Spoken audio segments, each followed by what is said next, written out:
how to buy Sovrun token. This token came under the symbol of SOVRN. So before we start, this is not financial advice. I'm not professional or economic expert. So before investing in any project that you find on my channel, please do your own research.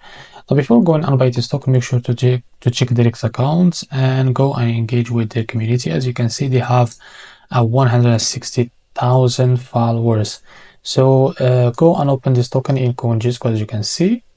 And after that, what you need to do, just copy the token address from here. It's under the Ethereum network. Now after that, open your wallet. For this, I will use the Bitget wallet. Now after that, select the Ethereum network, click on this plus icon, paste the token address here. And after that, as you can see, this is it. Just click on this plus icon to add it to your wallet. Now go back to your wallet, find your token. As you can see, this is it. So click on it.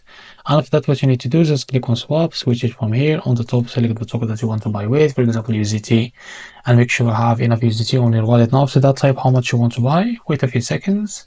And as you can see, this is how much you will receive. Make sure to increase this amount a little bit. And after that, as you can see, it's how much you receive. And after that, click on buy and you will buy this token without any issue. So this is how to buy Sovrun token. If you find this very helpful, please like and subscribe. See you in the next video.